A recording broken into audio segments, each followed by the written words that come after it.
Hello, my friend. If you're learning English, our videos are perfect for you.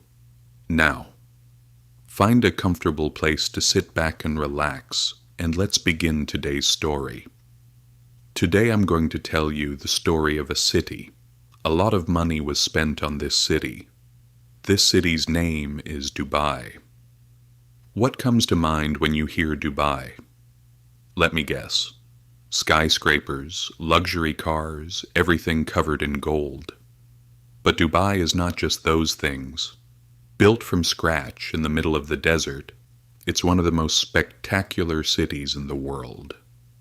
And this story is much more interesting than you think. Dubai is part of the United Arab Emirates. It's not even a country on its own. But in terms of popularity, it leaves many countries behind. When you say Dubai, everyone knows it. In Japan, in Brazil, in Nigeria. That alone is something to think about. 90% of the city's population is foreign. People from all over the world have come here to work. Most of the people living in Dubai were not born there. They came from another country and built a life here. So how did a small fishing village become one of the most recognized cities in the world? The answer is simple but deep. Vision, courage, and making the right decisions at the right time. In the 1960s, Dubai was an ordinary settlement on the coast of the Gulf. People made their living through fishing. Electricity was limited. Roads were dirt, and the future was uncertain. A small community of just a few tens of thousands. Then, in 1966, oil was discovered. But the oil found was very little compared to its neighbors. Compared to Abu Dhabi's reserves, Dubai's were insufficient, and the leaders knew this very well. So they asked, "This oil will run out one day. What will we do then?" That question changed everything. Instead of spending the oil money, they invested in the future.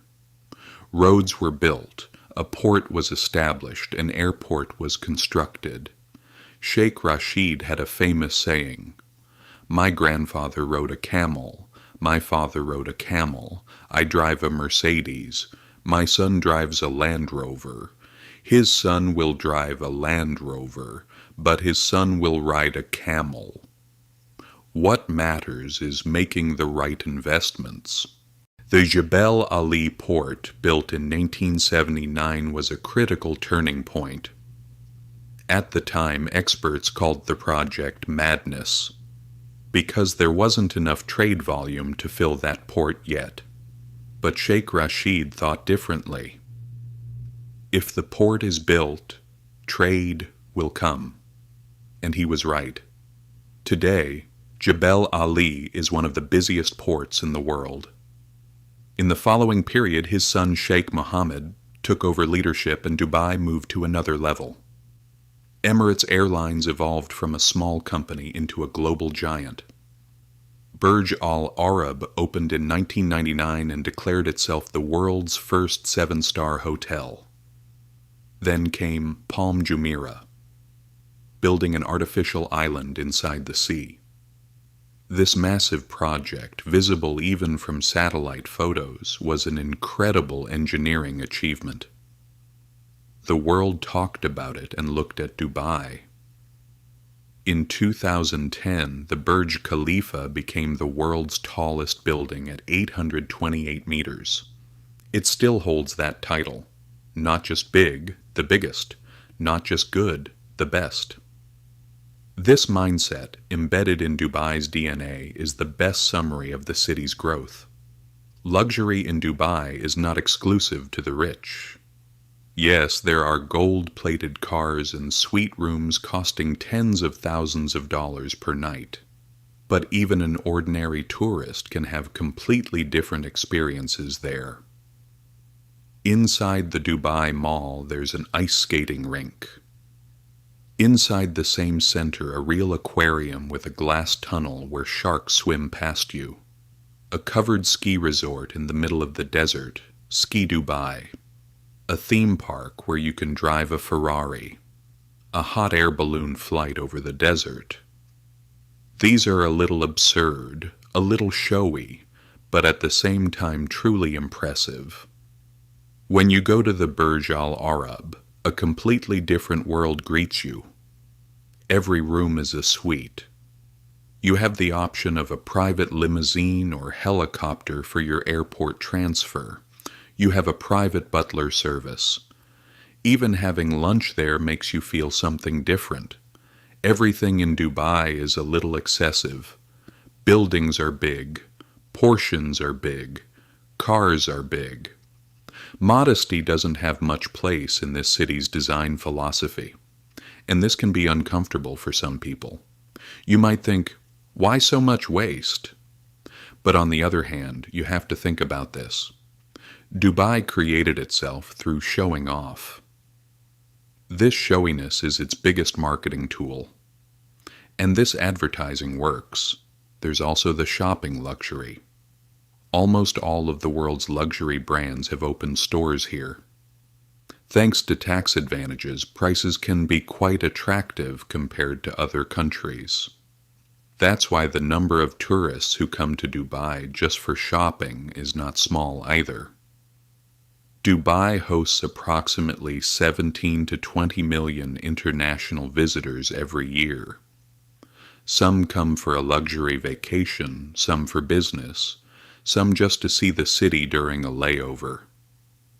But whatever the purpose, Dubai doesn't disappoint. Going up to the observation deck of the Burj Khalifa and looking down at the city is something else. Desert on one side, sea on the other, skyscrapers rising in the middle. Especially watching that view at sunset makes you stop and stare. Dubai Creek shows a completely different face of the city. The old Deira and Bur Dubai neighborhoods carry an atmosphere very different from modern Dubai. Crossing the canal on a wooden Abra boat, wandering through the spice market, walking through the gold market.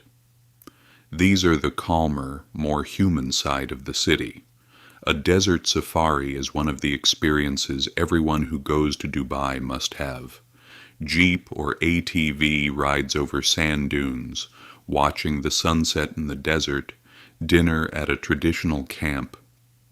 Very different from the city's spectacular skyline, but just as impressive.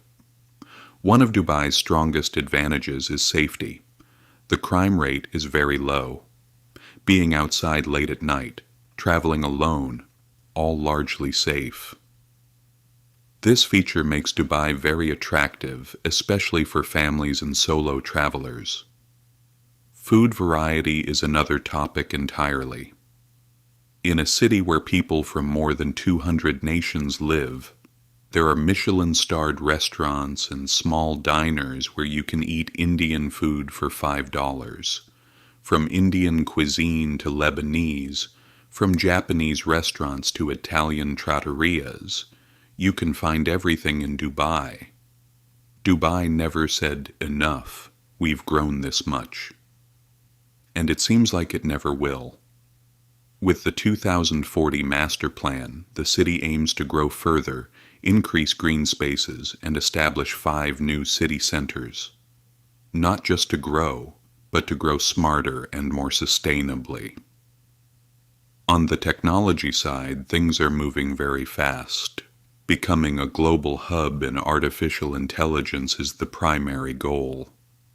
The world's first minister of artificial intelligence was appointed in Dubai.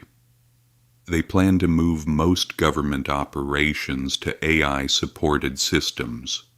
The space sector is also among their areas of interest. The UAE's Mars mission, HOPE, entered Mars orbit in 2021, the first Mars mission of the Arab world. With this success, Dubai wants to have a say in the space economy as well. Dubai is not a perfect place. The conditions of migrant workers in the construction sector are still a topic criticized on international platforms. Some of the workers who built these buildings work in difficult conditions.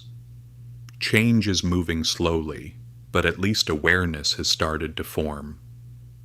In conclusion, Dubai is a city that makes people say nothing is impossible. A place that no one could have predicted decades ago has become one of the most attention-grabbing cities in the world. For years, Dubai was known as one of the safest cities in the world, but in March 2026, Iran launched missile and drone attacks on Dubai amid a war that broke out in the region. The airport was hit, skyscrapers shook, and people tried to flee the city in panic. That image of a safe paradise built over decades was shattered in just a few days. So what do you think?